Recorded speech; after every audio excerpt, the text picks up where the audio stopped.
Today's episode of Hidden Forces is made possible by listeners like you. For more information about this week's episode or for easy access to related programming, visit our website at hiddenforces.io and subscribe to our free email list. If you listen to the show on your Apple Podcast app, remember, you can give us a review. Each review helps more people find the show and join our amazing community. And with that, please enjoy this week's episode.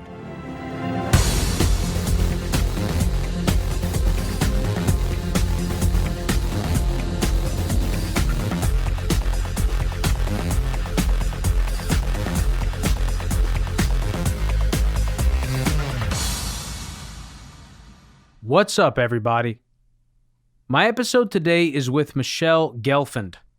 Michelle is a cross-cultural psychologist and a professor of psychology at the University of Maryland, College Park. And she is also the author of a recently published book titled Rule Makers, Rule Breakers, which looks at cultures from the perspective of how tightly or loosely members of that culture adhere to their own social norms, how readily they deviate from them, how significant or insignificant norm violations are within a particular culture, and also looking at what types of distributions along the spectrum of tightness are optimal or ideal both for promoting particular outcomes within a culture, but also for the stability, the macro stability of the culture itself, the society which adopts the norms of that culture. We've already done a few episodes dealing with similar subjects. Our episode with Safi Bacall on phase transitions comes most readily to mind, but also our episodes with Jonathan Haidt and Robbie Suave are, in a sense, predicated on the existence of cultural norms and how human beings cope with changes in what is considered appropriate or inappropriate behavior. And it seems to me that this is becoming increasingly relevant today. And by this, I mean this landscape of changing social norms within national boundaries. And a lot of it seems to be, if not driven by, then certainly complicated by these new mediums of communication and the values that are enforced by many of these large Silicon Valley tech companies that mediate so much of the national conversation around gun rights, women's rights issues, white supremacy, nationalism, trade, immigration, you name it. Many people in the country, myself included, feel increasingly at odds with each other on issues that we either previously agreed on or on which we could at least find common ground. To that effect, I've invited two great writers onto the program, one for The New Yorker, Andrew Marantz, and the other for the Financial Times, Rana Foroohar, both of whom will be out with new books this month and early next, dealing with exactly this issue. Andrew more from the social-cultural side, and Rana from the side of surveillance capitalism, to discuss different aspects of this phenomenon. So I'm very excited to have those conversations and to share them with you as well. Before I hand it off, I want to thank those of you who signed up to one of our 3 subscription tiers last week and who are now supporting us through Patreon. I'm deeply appreciative of your support.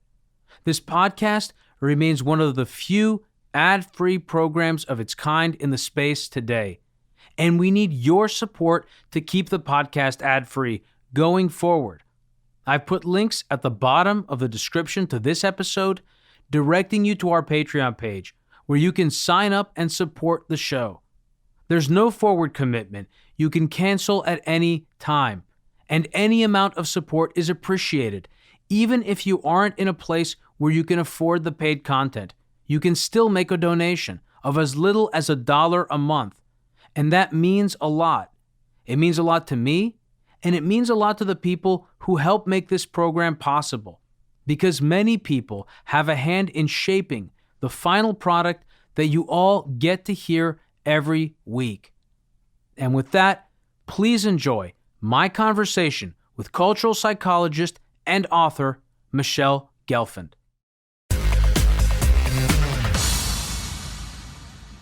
Michelle Gelfand, welcome to Hidden Forces. Great to be here. Yeah, you got here, and I didn't even have to run you over to get you in the seat. We were talking for a little bit before we started. You're not from, well, you're originally from New York, but you live here? No, I live in Washington, D.C., just outside of D.C. Right. So you teach down in Maryland. University of Maryland. That's right. That's right. How long have you been down there for? About 23 years. I taught at NYU before I went down to Maryland, and then I've been a DCite since then. How do you like D.C.? I love D.C. It's kind of great balance between having a lot of options, but feeling like you know it, and it's not like too overwhelming in terms of the choices you have. That's interesting. I lived in D.C. for a short period of time, about 2 years, between 2011 and 2013. Talking about culture, a very different culture than New York, right? Oh, yeah. It's very much focused on power versus finance and who you know. And who you know. And it's also a really mobile city, which has its benefits and its detriments, and people coming and going all the time. So there's a real sense of very openness. Transient. Yeah, a sense of openness. Like you don't have this kind of neighborhoods that have existed with people there like Boston or New York. So you have a lot of openness, but then you also have a lot of mobility. Yeah. That transience is, because New York's also impermanent. It's changing constantly. Yeah. Businesses are shutting and opening.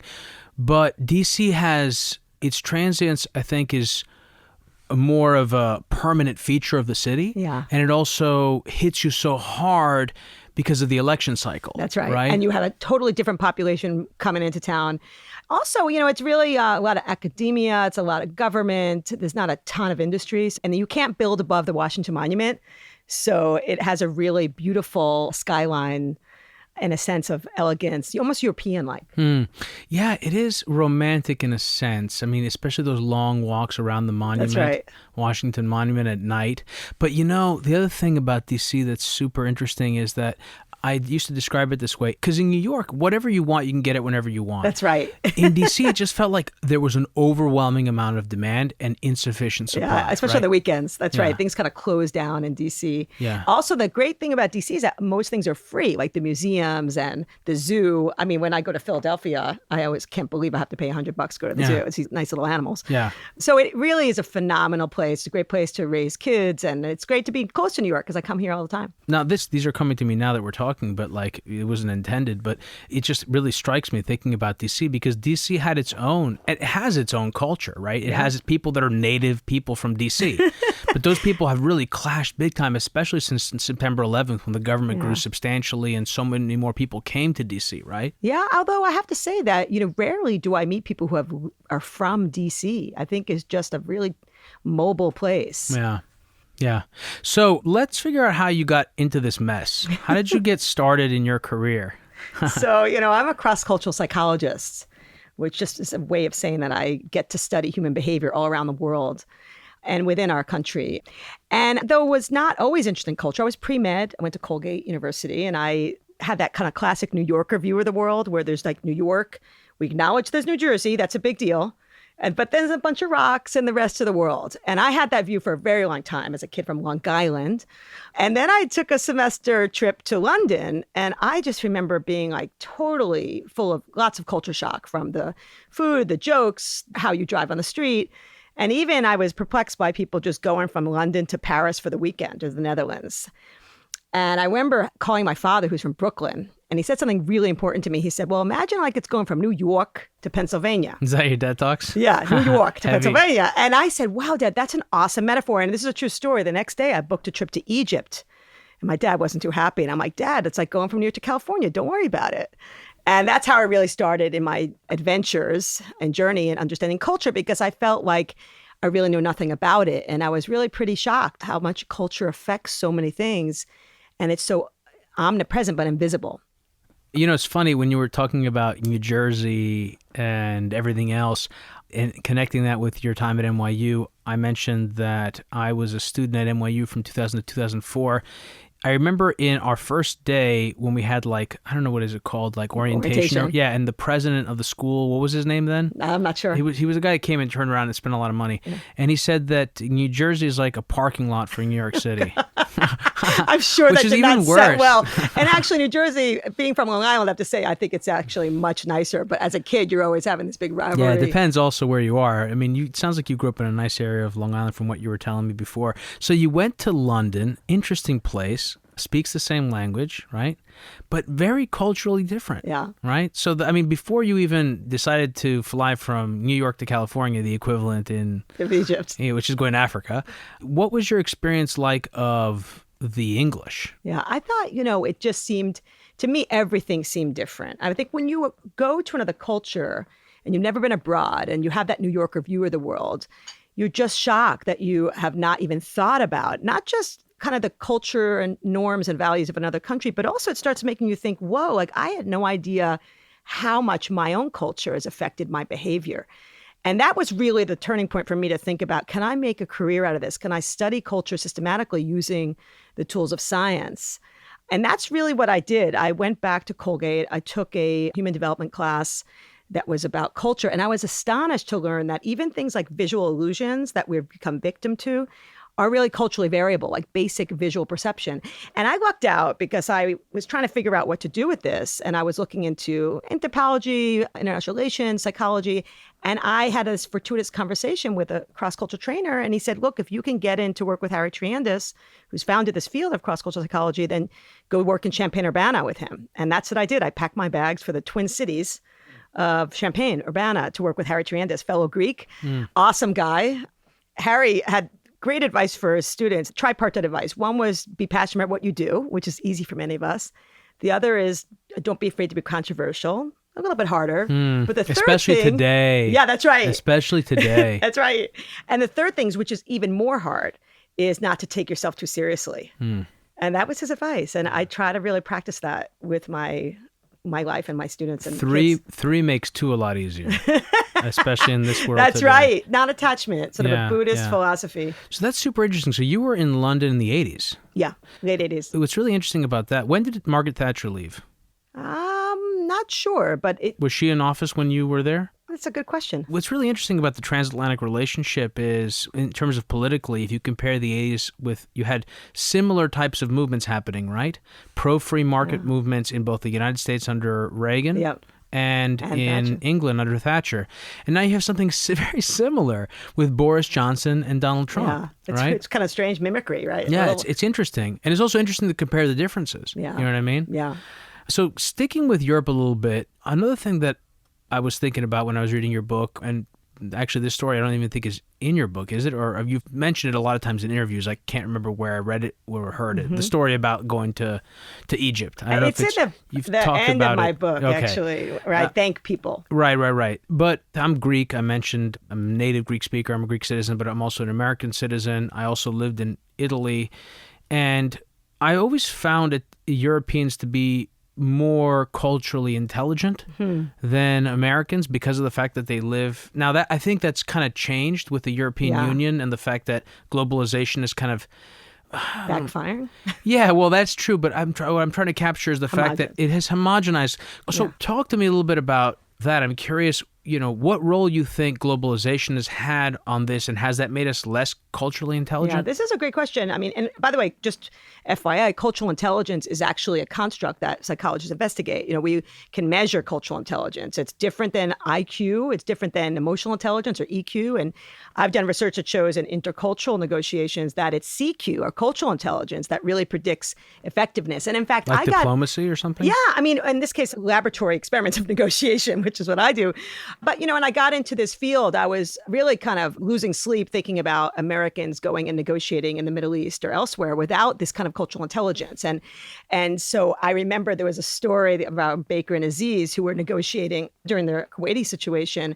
And apparently Jim Baker. Yeah, Jim Baker. And apparently Baker went in very kind of stoic. He had a certain communication style, which was like, we are very serious. We will invade you if you do this. And the word on the cross-cultural psychology street was that Aziz went back to Hussein and said, they're not serious as Americans. Because if they were, they'd be slamming their hands on the table. And I mean, that's not obviously what caused the whole breakdown in communication and the war, but it is one element. Culture is a really important element that's ignored in foreign policy and in diplomacy. And so I went to Champaign-Urbana to work with Harry to study, but not only how can you define and measure different aspects of culture, like you could for like personality, but also how does it affect things like negotiation, conflict, revenge, forgiveness, these kinds of basic things that we need to do across cultures. So, but anyway, your question about globalization is really super interesting. I want to mention that Herodotus, your great, awesome historian, pretty sure we've talked about him before. The Histories, which is like the first cross-cultural psychology text, in my opinion, he argued that all humans are ethnocentric.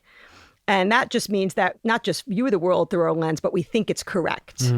And I think that I would say that many people around the world, whether they're in Europe or US, that's just how they think about the world. That, they might recognize that there are cultural differences, but they still think they're correct. And it's people who get over that are much more culturally intelligent, who understand why do cultural differences evolve in the first place? Why might they make sense? And that's what I study. That's why I wrote this book on rule makers, rule breakers, to just kind of talk about why we should, in understanding cultures, think about what are the origins of cultural differences. Not every difference makes sense, but some of them evolve for good reasons. And tight and loose, how strictly we adhere to social norms, certainly has some evolutionary basis.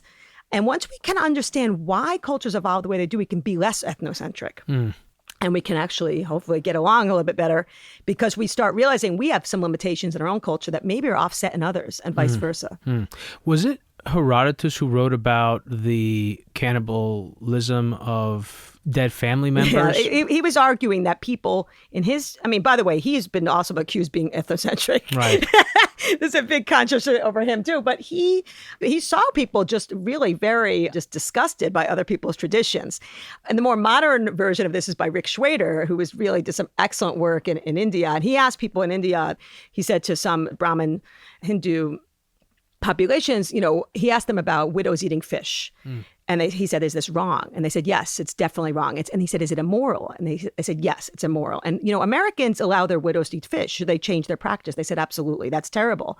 And he said, what if everyone in India wanted to change the practice? And they said, no, they can't do that. And Americans, when asked the same question, were like, what? Like, why can't widows eat fish? The world would be a better place.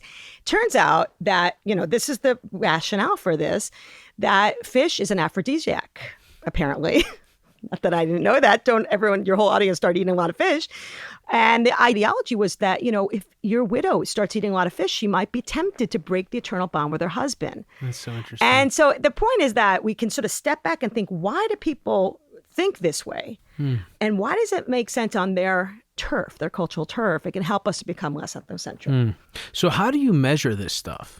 Yeah. So, I started kind of just observing around the world differences in the strictness of rules. Singapore, known as the sort of fine country where you can get fined for chewing gum or for not flushing toilets in public settings, which obviously is not a problem in New York. A bunch of lashes. Yeah, get a bunch of lashes for graffiti, like in the Michael Fay case.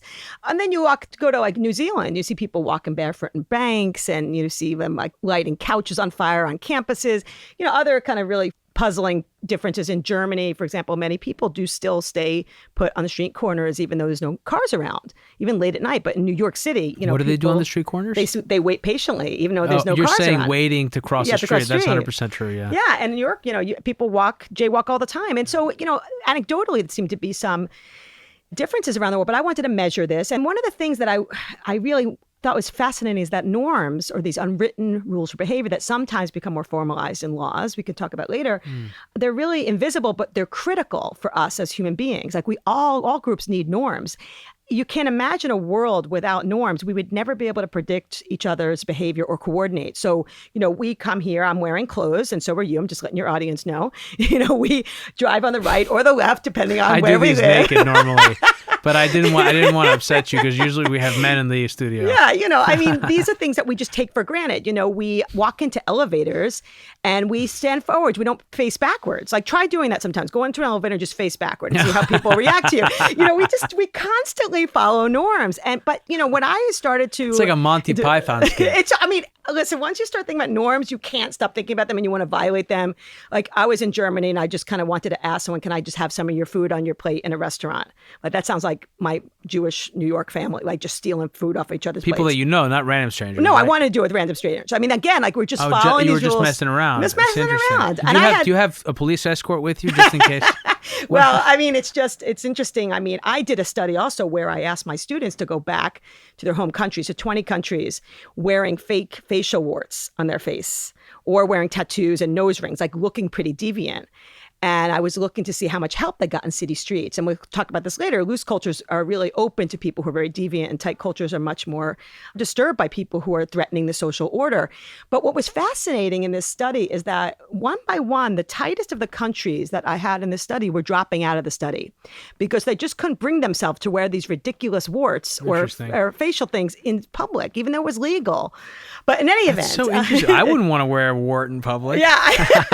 But in any event, so you can sort of step back and look at your world every day and imagine a world without social norms. We really need social norms to predict each other's behavior. But what I started out to look at was just like you can look at different personality dimensions like extroversion, introversion, neuroticism, other dimensions, can we also place countries on a metric and states on a metric and even organizations and social class or our own households on how strictly people abide by social norms? And that's what we measure. We published the results of this study in Science Journal, Interdisciplinary Journal, and we were able to classify countries based on survey measures that we had that we validated. And we saw, for example, that Japan and Singapore, to some extent, Germany, Austria veered tighter, even though all cultures have tight and loose domains. Places like Greece in our data, Brazil, the Netherlands, the U.S. to some extent, but we can talk about the variation in the U.S. too, veered looser. And the important thing for our point of view is that this was distinct from GDP. It was distinct from other cultural dimensions like collectivism and individualism. And also, we wanted to know, why did these differences evolve and what consequences do they confer to human groups? So that was the kind of first entry into this research area. And what advantages, perhaps, do they confer or disadvantages? I'm curious because I did see that list. Where did Argentina fall on that list? Well, we didn't have data from Argentina. Because Argentina is super loose, and what a mess. Yeah. I mean, like I said, I'm Greek. Yeah. When I went to Argentina, I never felt more at home. Yeah. Like, you want to talk about not following protocol. Yeah. Actually, in our data, though, Venezuela, we had data from Venezuela, and they came out in our data as extraordinarily loose when we collected this data. So there's a continuum like super loose, almost unpredictable, moderately loose, moderately tight, and super tight. And we could talk about this later. It turns out the extremes have a lot of problems. Because when you have an extremely loose context, it's really chaotic and it's really disorderly and you can't predict each other's behavior. Same with organizations, like organizations that get too loose or households that get too loose have a lot of problems. On the flip side, really super tight cultures that are really repressive also have a lot of problems. And we showed this in a research study we published that the extremes in our data was predicting suicide, blood pressure, unhappiness, and a lot of unrest. So we have to really think about these extremes because the big picture is that when you're in a really super loose context, like extraordinarily loose, people start craving a lot of order. Yeah. It's just a natural human tendency. And this happened in Egypt after Mubarak was taken out. So you can imagine that these things go through pendulum shifts. And so when people say to me, which is better, tight or loose? I mean, I can say, look, they definitely each have advantages in terms of order versus openness. But it's really critical to realize that the extremes become really problematic. Well, that's so interesting. Two things come to mind. One, staying with Argentina. Argentina is a country not only of extreme weather, but of extreme politics. Yeah. And so they go through these extreme political cycles, That's right. Of right wing to left wing, and That's they right. swing back and forth, which I think is super interesting. Yep. I'm curious if you have any further thoughts about that. And then Italy, I mentioned I lived in Italy, and one of the things that I found fascinating was I could always tell where I was in Italy, how far north or how far south, based on how punctual the buses were. That's right. And we used to joke around that Yeah. if you went south enough, the 4 o'clock would come before the 3:30. You know? It's like Amtrak today when I was coming from DC. You know, it's interesting that you just kind of intuited one of the big strengths of tightness, which is order and synchrony. And just as a sort of building on that, in some of my work, I looked at how similar clocks are on city streets. You know, you can measure clocks in city streets all around the world and see how much are they aligned. And in tight cultures, they say almost the identical time. In loose cultures, you're not entirely sure what time it is because the clocks actually say something totally different. Even now with like global positioning? I was just in Italy, actually, So fascinating. and I was having a hard time figuring out. And also, you know, in terms of trains, there's also much more uniformity in tight cultures. We measured, you know, the cars that people drive in terms of their make and color. And you start seeing a lot of uniformity in cars. You start thinking, I'm getting into a tighter environment, or the clothes that people wear. In Japan, it's remarkable, the kind of subtleties and differences of what people wear. And, they also have a lot more self-control type cultures, meaning that people are worried about punishment, so they're regulating their behavior more. There's less debt, there's less alcoholism, less recreational drug abuse. There's even less obesity, controlling for lots of factors in tight cultures. Actually, in research for the book, I found out that like 60% of dogs in the U.S. are overweight, including my own beloved Portuguese water dog, Pepper. And so loose cultures, they struggle with order, but they have the market on openness. And that's what I mentioned earlier. Loose cultures have less synchrony, less coordination, less uniformity, and they also have a host of self-regulation failures. But they are much more tolerant of people from all sorts of races, religions, immigrants, stigmatized individuals, and they're more creative and they're more open-minded to change. And those are the kinds of criterion that tight cultures struggle with. So that's kind of the big picture. We've looked at that at the national level, at the state level. You can see the same exact differences when we rank order the U.S. 50 states on tight loose. You see the same signature even in the brain when we've published work using neuroscience techniques, looking at how people react to norm violations. So that's just the kind of general big picture, following up on your really interesting observation around synchrony in buses. I'm frantically scribbling. I have thoughts and I'm trying to organize yourself. So a couple other thoughts. I'm going to do them in pairs and see how many we can get. One had to do with this observation. You made it, and I've thought about it, which has to do with authoritarian societies and self-censorship. That's right. And then I matched that. I correlated that with your data on Eastern European countries being looser. Yeah. And I wonder, is there some correlation between countries that used to be under repressive authoritarian regimes that then opened up and let's say there was a swing of the pendulum in the other direction?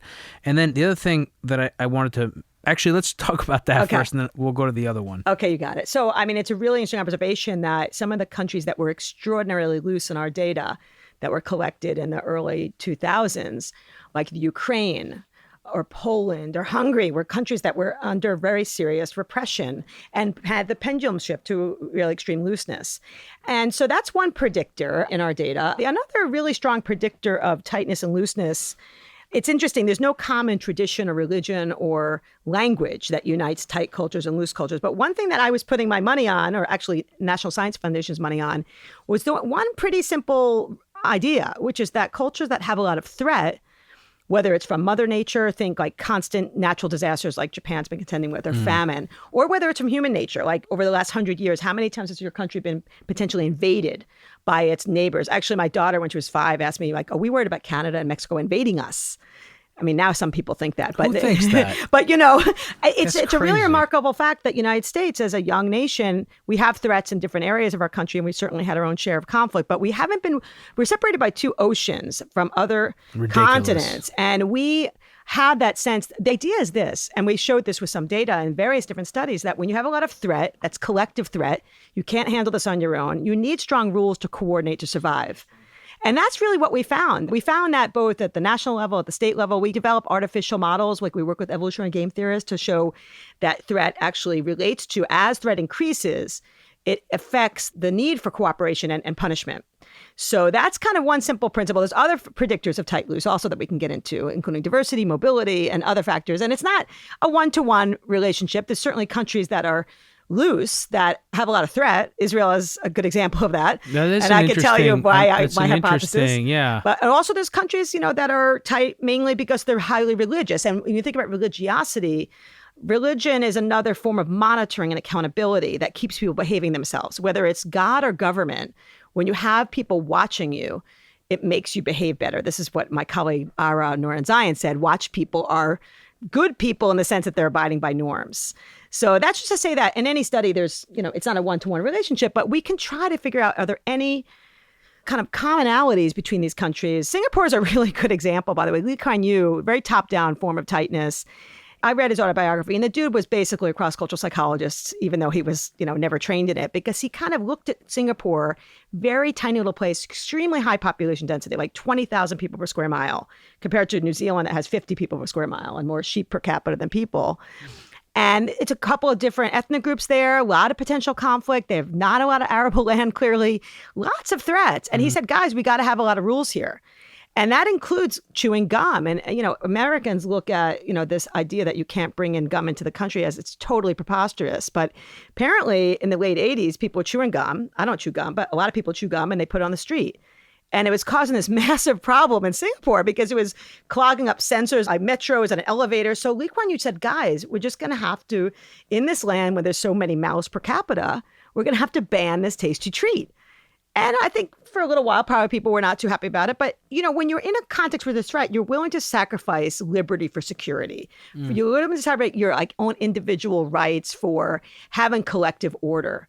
And we, as Americans, don't always get that. We think, and again, we're coming from a quasi-low-threat context. Frontier country. That, we don't quite understand that some countries need strong rules. And again, Goldilocks is operative here. Getting too extreme in the direction is a problem. But all groups evolve to be tight or loose for reasonable factors. And so we need to kind of start looking at this when we're informing foreign policy, when we're trying to understand these bizarre events around the world. And I think the lens of tight loose can help. There's other lenses, of course, as well, but it's one of several that can help us understand culture and become less ethnocentric. It feels like there's also something about being loose, which is compatible with making mistakes. You're free to make mistakes versus if you're in an environment that's very threatening, you can't afford to make mistakes. So you got to keep your shit together. There's also something else I was thinking about when you were talking about tight and loose, because you were tightening up. And then you were loosening up, like your arms, right? Yeah. And I was just thinking about how very much it is tied to a physical sensation. Yeah, interesting. Yeah. We haven't actually looked at that. I mean, I think that the study of people sort like of tight culture, asses. There are people that are tight. You know what I mean? We call them tight asses because they're so uptight. Yeah. Well, I, as an example of this, when we did some work, cultural neuroscience work, which is looking at the brain across different cultures, and we asked people to just respond how appropriate and inappropriate are certain behaviors. So Michelle is in the library, she's shouting. Or Michelle is in the library and she's studying. That's normal. Or Michelle is in the museum and she's dancing. Like, that's weird, except if you're here in New York. And we simply measured brain activity, to your point about physiology and kind of what's happening in your body. And it was really clear that in all cultures, people notice these things. They're incongruencies when you're kind of violating norms. But in China, the frontal area, which is really evolved later, and it's about punishment and theory of mind, was really, really strongly activated.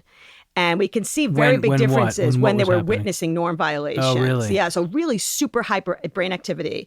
Wow. And, and this was published in the Proceedings of the National Academy of Science, and we were showing that when people really notice norm violations, they have more self-control, but they also are less creative. So we give them these tasks in the lab where we ask them to come up with ideas for a paperclip or a brick. I mean, you can't imagine the weird responses you get, but these are our kind of tasks we use. And people who notice things really very acutely in the brain when they're witnessing people violate norms tend to not want to go outside the box on other tasks, like creativity tasks.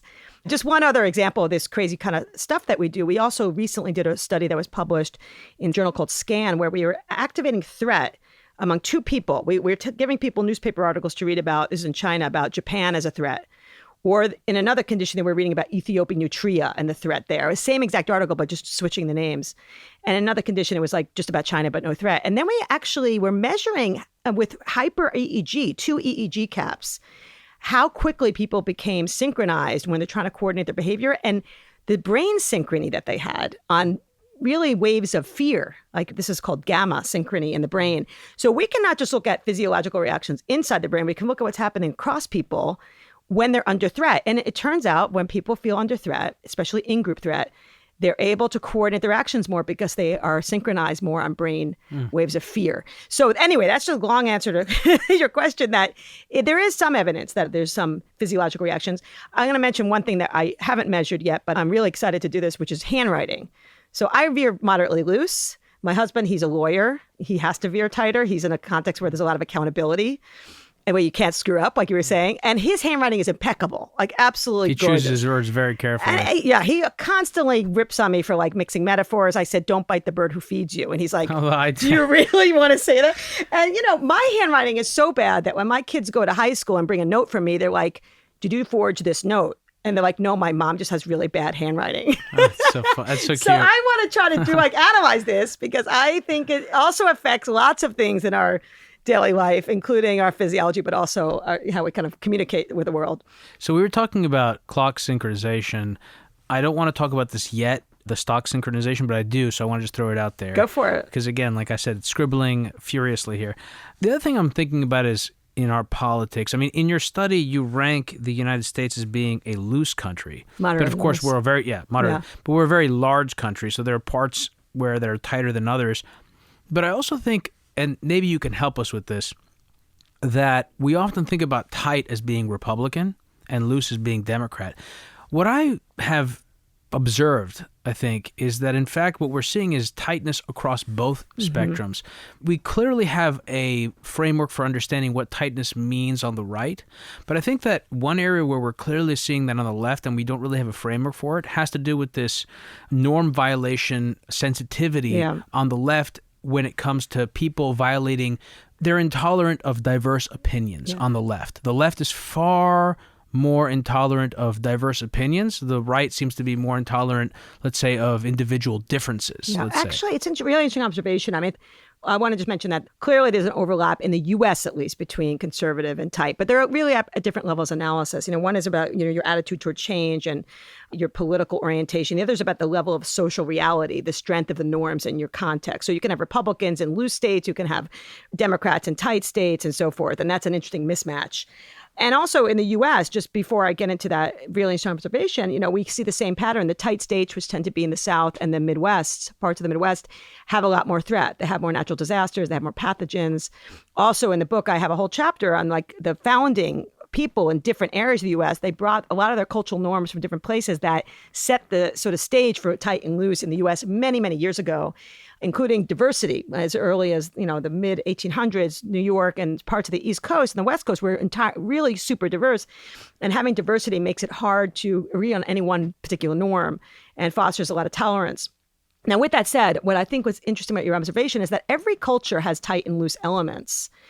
And the question is, what domains evolved to be tight? And I think even in loose cultures, that the domains that are really important become highly normatized. So, for example, the idea that we want to be tolerant becomes really strict. Jesus, I know, it's crazy. What a paradox. It's a paradox. I mean, I don't think the same punishments are applied in that context than in Saudi Arabia, in a tight domain. So I think they're qualitatively different. But within the United States, I mean, I'd have to sit and think about it a bit more, but there has clearly developed a wide range of behaviors by people who are critical of others who hold views that are not illegal. Yeah. But they're views. Yeah. Maybe if you were to do something with those views, maybe. But even if you did something with those views, where the backlash against holding those views is so strong that it scared the crap out of a lot of the population. Yeah. And I think it's impacted the politics as well. I mean, I have to say that I think it's also another lens on this is that the Democratic Party has gotten so loose and disorganized that it feels a lot of threat, understandably, in this context because of the Trump administration and because of what shocked everyone. It was a total shock, that election. I think let's say, maybe folks like you and me who live. Yeah, that's right. But I know a lot of people that were not shocked whatsoever. Yeah, I mean, I think that in general, though, there's been a lot of kind of even, for example, with the Women's March, it was really so many different opinions that the thing almost didn't happen in Washington because there were just so many opinions and such diversity the freaking Oscars decided not to have a host next year. I mean, because they freaked out by making the wrong decision. Yeah, I mean, which I think, just to really bring it back to that point about the fear of messing up. Yeah, right. You can't afford to screw anything up. Yeah. That to me is extremely tight. I think that arguably because the Democratic Party feels so threatened, that's also it started to tighten up in that sense. So that's a perfectly reasonable hypothesis. But it is important to recognize that even in countries like, let's say, New Zealand, that's super loose, they have domains where they're pretty tight. Like one example of this is how it's a very egalitarian country. And so if you try to stand out, you get shot down. Like it's a strong norm not to seem like you're better than other people. That's not an American thing. We're very vertical in our individualism. So in New Zealand, it's a super loose place. People doing all sorts of crazy things. The range of variation is really wide. But there are some domains that are held to be so important, like egalitarianism, that those become the strong norms around them. So it's exciting to find those contexts where you start seeing tightness. Every culture, like even Japan, that's super tight, has domains where they let go. And vice versa. So it's important to not just to kind of zoom into a context. Israel's a great example also. Israel's pretty loose in our data. There's a whole bunch of reasons I can say for why I think that's the case, although there's areas that are tighter. But one domain that's super tight in Israel is having large families. Still, and it's butting against sustainability, as Alon Tal talked about in his book, This Land is Full. I just met with him and had a workshop with him in Israel last year. And what's fascinating is that this is a norm that developed for good reasons.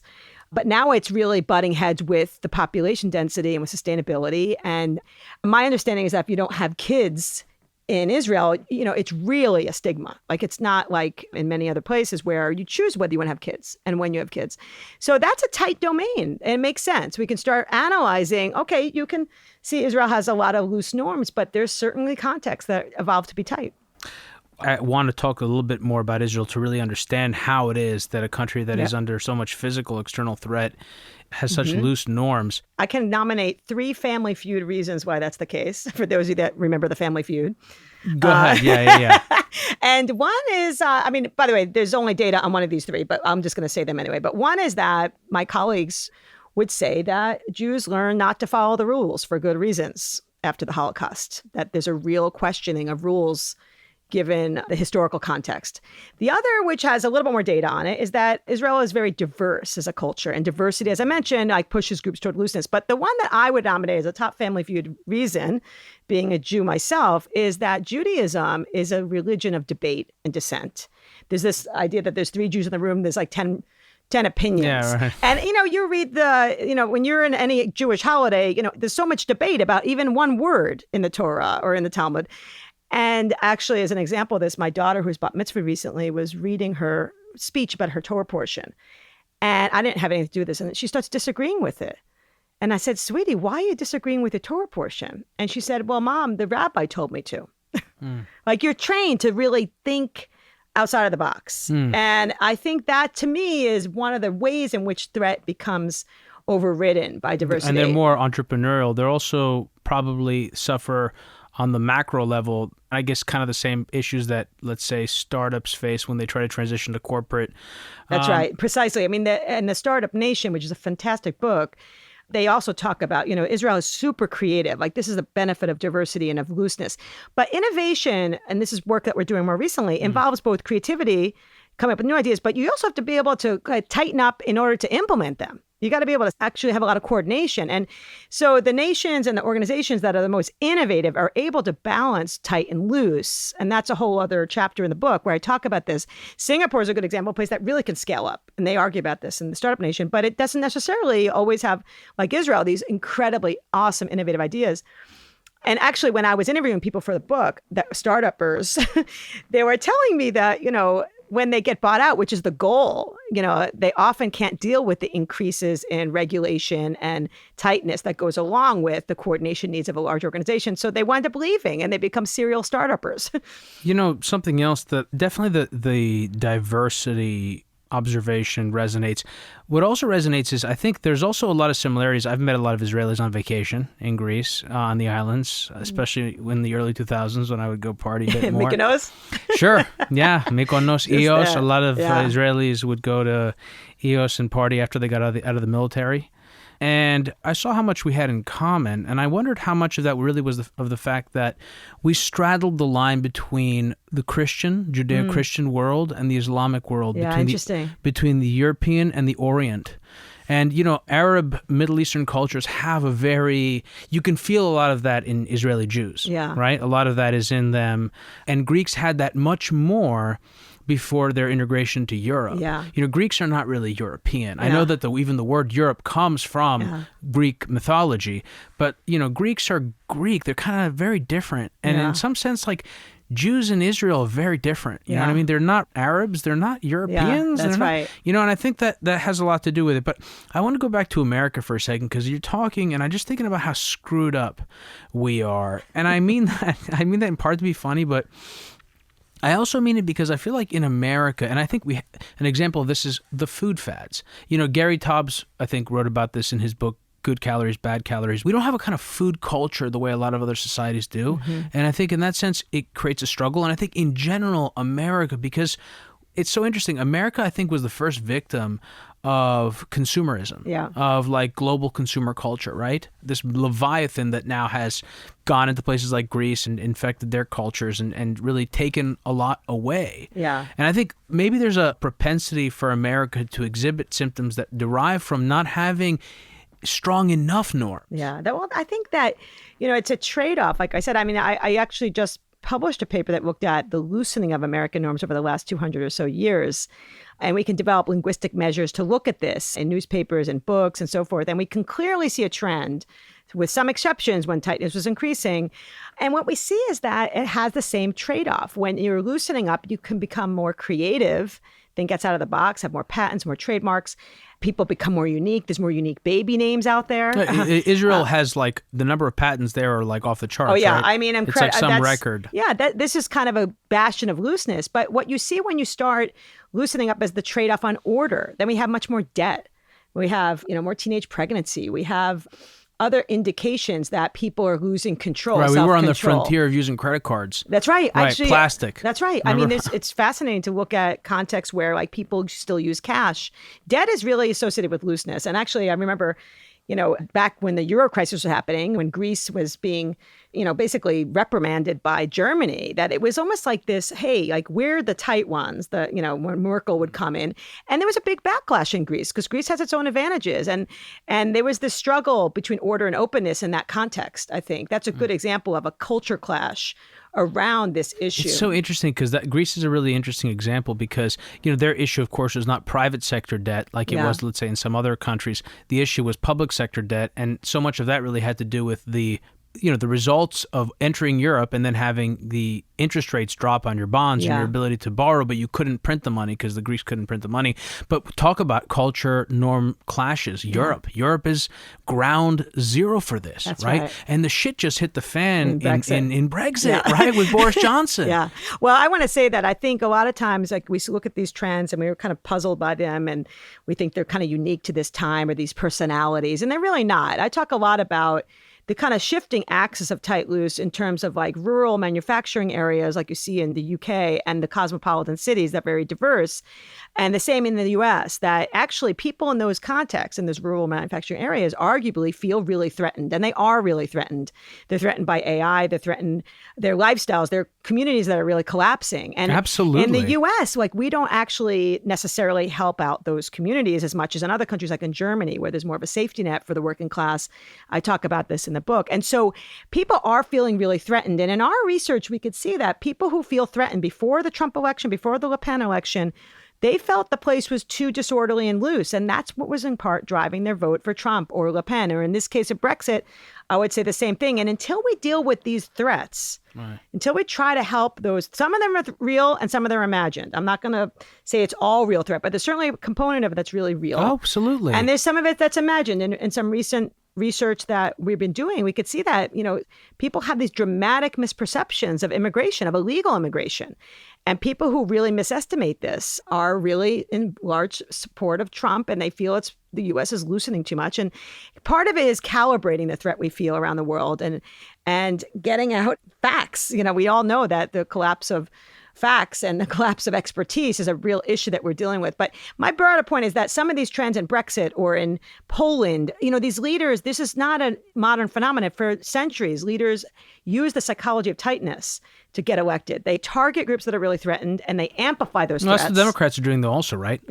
Well, I think it's still... They're doing it for what they consider to be marginalized groups. And what's really funny about the Democrats is they're doing it right now to immigrants. They seem to think, I'm not a political expert, so I'm kind of talking out of both sides of my mouth, but they seem to think that they can get immigrants to vote for them by basically saying Donald Trump's a racist. What they don't get is a lot of these immigrants come to this country because they're trying to get away from a lot of politicians who are trying to tell them that they want to raise their taxes or they want to regulate this or they want to regulate that, right? A lot of immigrants coming from South America, they're like, yo, I just want to work, put my head down. I don't want to get involved in any of this garbage. Like, many come I from know a lot of Muslims that voted for Donald Trump. Yeah, this is a lot of what I learned after the election. Muslims and I'm not surprised at all that there are many Latinos. I'm not surprised about that at all. Yeah, I think that many immigrants actually are more rule-abiding than locals. Yeah, we know that. Too. Exactly. And so, I think the key you have to be, sorry, just one more thing. Sure. To make it in America as an immigrant, you got to have your shit together. Yeah, well, that's right. And you teach your kids that, right? You tell them, I remember when I was a kid. Yeah, you live in a tighter world is how I would say it. Much tighter world. Yeah. One of the criticisms that my teachers gave my mother was that he needs to learn how to have fun. No, I think it's fascinating. We know from our work that low power groups, whether they're women, minorities, immigrants, live in tighter worlds, and they are subject to stronger punishments for the same kind of behavior. We know this, for example, that if you ask bank managers and research we publish about Letitia or Jamal doing something versus Lauren or Brad, it's when you're looking at women and minorities and they're doing certain deviant behaviors, they're judged much more strictly. And it's the sort of white majority that lets other white majority off the hook. This is a classic kind of finding that we have. And it's like, to your point, immigrants their parents are trying to figure out, how can I get my kid to be successful here? And following the rules. He's got so many obstacles to overcome already. It's a smart strategy. He can't afford to screw up. That's right. Can't afford to make a mistake. And by the way, the working class in our data show the same pattern. The working class are worried about falling into hard living or poverty. They're worried about their kids, getting injured in occupations, and they're worried about their kids being safe in the neighborhood. So rules are really important in this context. Inner city kids, so many of them talk about having really strong mothers, yeah. right? Who kept them in line. Right. That's right. Isn't that fascinating? They need to. And, it's interesting. They need discipline, as Arnold Schwarzenegger said in Kindergarten Cop. In one study, we looked at this with 3-year-olds. So we brought 3-year-olds into our laboratory from the working class or the upper class. And you can't exactly ask 3-year-olds, what do you think of rules? But what we did was we used Michael Tomasello, a developmental psychologist method. It's a cruel method. You're bringing them in, they're playing with a puppet. And they're learning new rules of this game, and they're hanging out with this puppet. What was the name of that puppet again? Max the puppet. Max, the norm-violating puppet. Well, he becomes a norm-violating puppet. The dude, so it's like breaking all the rules in the middle of the experiment. Sounds like something dirty. And we just simply videotape the kids and see how do they react to Max, the norm violator. And what's fascinating is by age 3, the working class kids are much more likely to berate Max. Stop that. Don't do that. Rules are functional in this context. Yeah. And it's the upper class kids kind of like laugh, and they still don't think Max is weird, but they let him off the hook a little bit more. So these differences come up to your point about when you were a kid. So it is true early. that rich kids play by a different set of rules. Well, I have to say that there's some cool data out of UC Berkeley where they had their RAs hiding in bushes. The resident assistants in college? Yeah, their research assistants. And they were hiding in bushes, and they were measuring whether cars, like basically violating traffic rules, and whether they're cutting off pedestrians. And it was the BMWs and the upper class cars that were doing this much more than the plumber vans. So interesting. So, the fact is that I would say that obviously it's, there's also differences when you get to the super rich, like Victorian era was really tight. Right. So, and also the super poor, I would argue, like really inner city, deep poverty poor is very loose, almost anime, Durkheim would call it normlessness. That's what the working class is avoiding becoming. So it's kind of nonlinear. We don't have data to support those extremes, but I can say that, but clearly there are data with the working and upper class that we see that.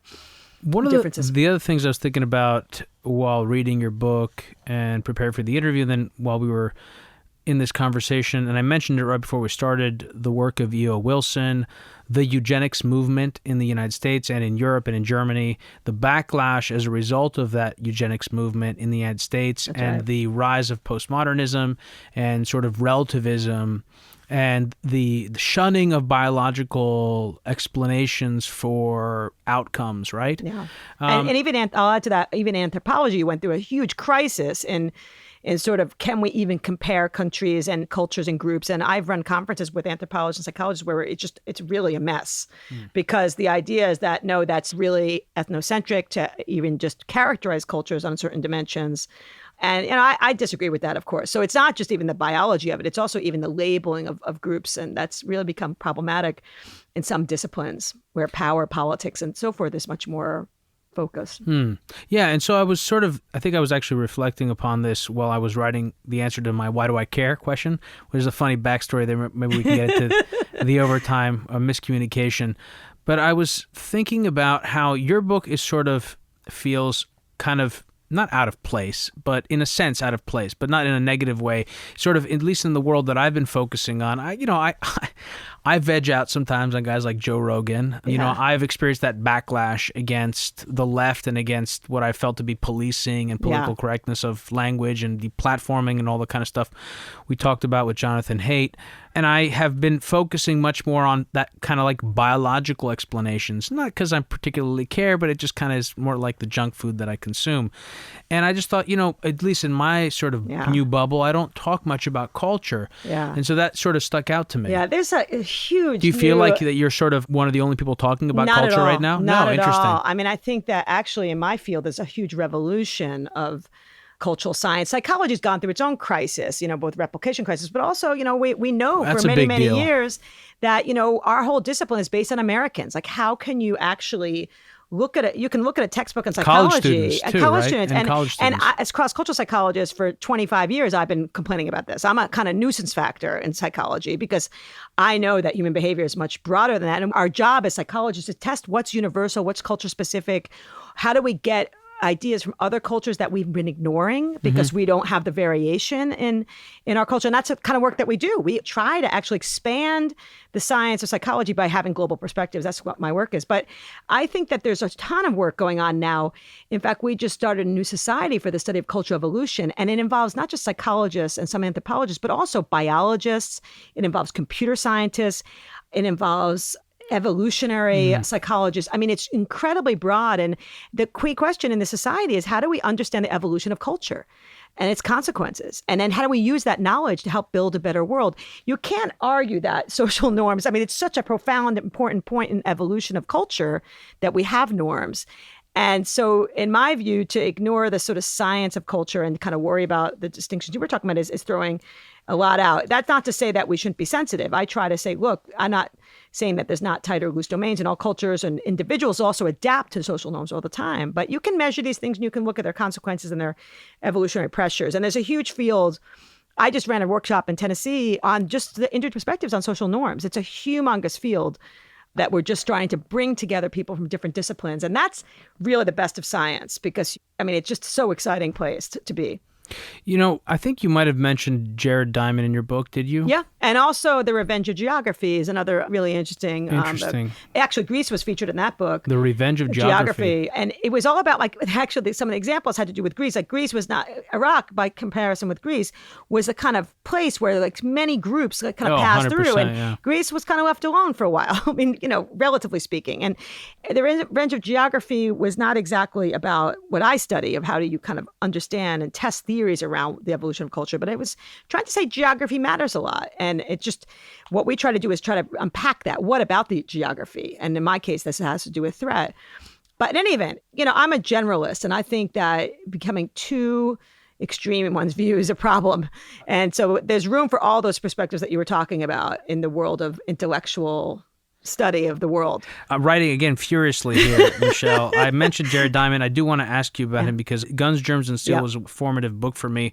But though I'm sure he got many things wrong, but I wanted to ask about him and about something in that book in particular. Yeah. But something else came to my mind now, which is, how is Sam Huntington's work viewed in your field? I mean, maybe you could tell our audience what... I think psychologists don't necessarily... His theory about the clash of civilizations was a popular thesis after the fall of the Berlin Wall. That's right. I mean, I disagree with a bunch of stuff of Huntington's, but one thing that he did do is debunk this idea that we're all becoming so similar. Because the argument is that, wait, aren't we all just becoming more Western? I mean, we see people wearing jeans and eating Big Macs and drinking Starbucks around the world. And actually what people misperceive about that, and he's talked about the Magna Mac versus the Magna Carta.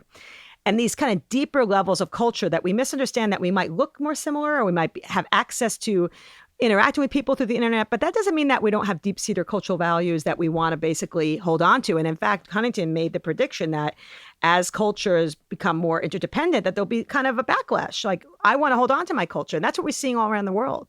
So he did actually have a lot of interesting insight into cultural dynamics that is studied in my field. Well, you know, we kind of touched on this a little bit when we were talking about Iraq and that anecdote you put out there. And I remember the second Iraq invasion. You were talking about the first Persian Gulf War. But the second Gulf War, 2003, there was obviously a huge cultural gap. Not surprising. Yep. It's quite shocking that a lot of people didn't seem to see that. But that was during a time where I was reading the work of Edward Said and comparing his work to, I think the other guy's name was Bernays. Can't remember now. He was another Middle Eastern scholar. Now, Said he wrote the book Orientalism, and he was actually a Palestinian, versus Bernays, who was an American. Yeah, and Said spent some time in the U.S. and was just disgusted by what I would say is looseness. Yeah, Said. Yeah. He was over at Columbia. Yeah, I think when you read his stuff, you can see that he thinks that the place is just morally corrupt. And, it's interesting because we all have really extreme stereotypes of each other. And when I've done some research, it's coming out in a journal. Well, let me just actually clarify what I mean, though. The reason I mentioned that is because I think, and I try not to do this. You mentioned our coverage on Hong Kong. I sort of went out of my way trying to find people that were from there, whether it was Ho Fung Hong or whether it was Joshua Wong or even David Webb, who's, I guess, half Hong Kong, like by blood, and half English, because I feel like a lot of, and this was something that I learned from the experience of the Second Gulf War in the early 2000s. I found that all these experts, America is like the biggest culprit in this regard. Americans are so ethnocentric, right? I mean, like, you've traveled abroad. This was true for a long time. I'm not sure how true it is anymore, but Americans used to be the most oblivious, tourists in the world. They just assumed that everyone spoke English and that everyone was going to understand them. They presupposed that sort of stuff.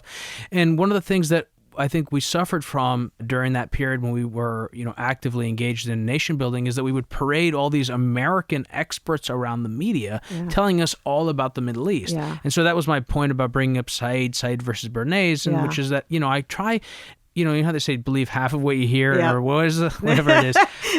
I really don't take much seriously from people that aren't representatives of a particular culture. Yeah, I think this is a great point. I mean, we have to listen to the voices of people from other cultures. And often we have kind of an arrogance and also an impatience, to really learn about other cultures. De Tocqueville argued Americans were really patient, centuries Tocqueville. ago.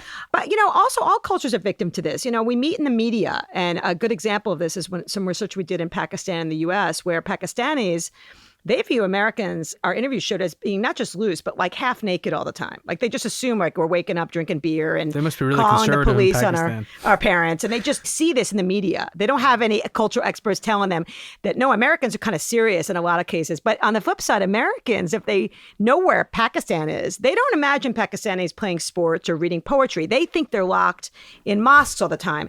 And, what we did in this recent study is we just said, and this is to your point about like getting to know other people's perspectives, we gathered daily diaries from Americans and Pakistanis every day for like 7 days. We asked them, what are you doing right now 5 times across the day?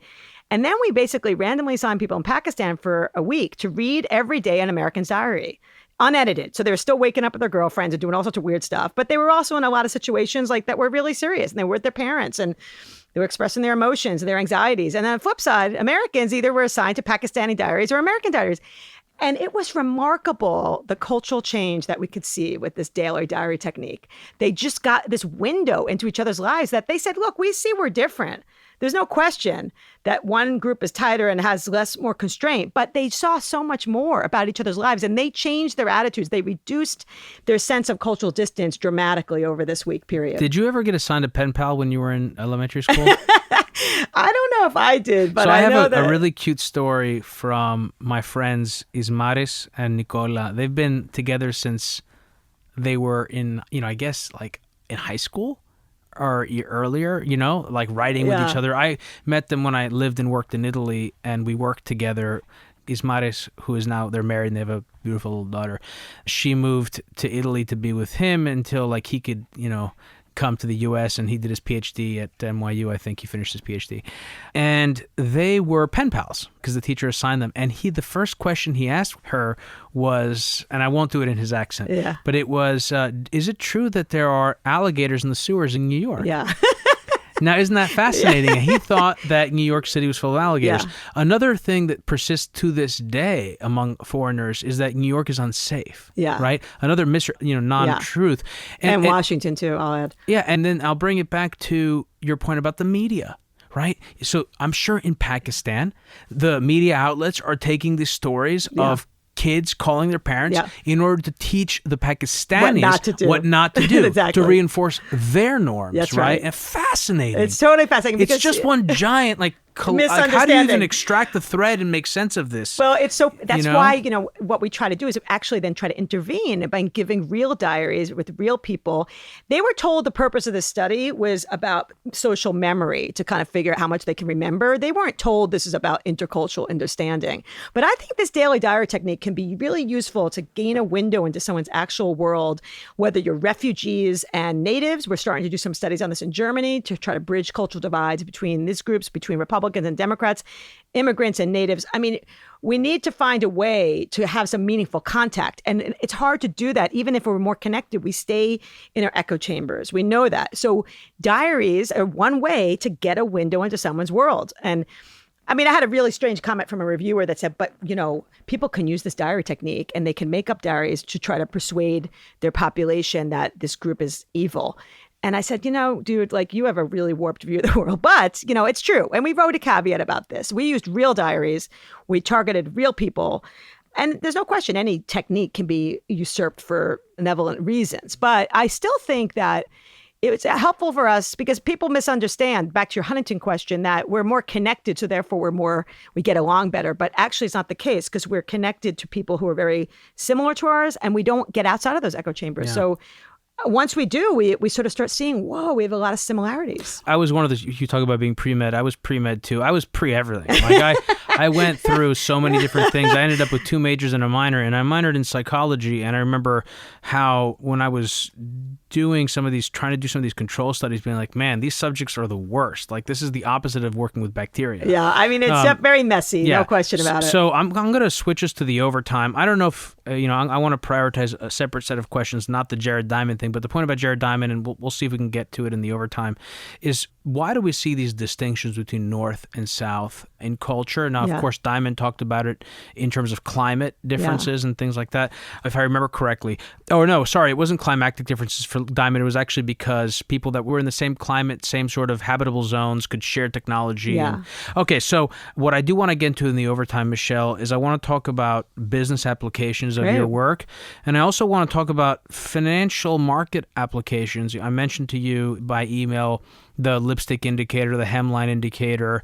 We know that cultures become tighter. I think we know. I say it anecdotally, but I'm pretty sure. I mean, I've seen it with financial indicators. I've seen it in fashion trends. There's a great, beautiful book called Fashion in the Age, or Beauty in the Age of Crisis, which is a history of fashion in the 1930s. Just connecting stock markets and bull markets to tightness and looseness. Yeah. I'd be interested to discuss that. And there's a bunch of other stuff in your book about the difference between tight and loose organizations, loose startups and tight corporations. And maybe think a bit about Safi Bakal and the episode we did on phase transitions in physics to transitions in culture. I can't believe I'm managing to get all this out. I didn't think, I thought we'd be able to get through everything. We have hardly gotten through anything. I know. That's the, kind of mark of a great podcast organizer like you. Like you're just such broad in your expertise. And I think, using the lens of tight loose to understand all these things to me is useful. That's why I wrote the book, is that it's a new vocabulary to think about, whether it's populism or organizational mergers and acquisitions. We've recently been looking at, organizations through this lens. And I guess I could just kind of chime in a little bit on that. We'll get into that in the overtime. We'll get into the overtime. So for our regular listeners, you know the drill. If you're new to the program, head over to patreon.com/hidden forces, and you can subscribe to our audiophile, autodidact, or super nerd tiers. This week's episode is a 13-page gorgeous rundown full of pictures of cannibals, partying hippies at Burning Man, and all sorts of charts from Michelle's book. It's a great rundown. It'll really be helpful, as all the rundowns are, for you guys to follow along with the episode. And remember also, I don't take sponsors, so this is how I keep the show afloat, and I need your support in order to continue to make that happen. Michelle, thank you so much for coming on the program, and stick around. We'll be right back. Great to be here. Today's episode of Hidden Forces was recorded at Creative Media Design Studio in New York City. For more information about this week's episode, or if you want easy access to related programming, visit our website at hiddenforces.io and subscribe to our free email list.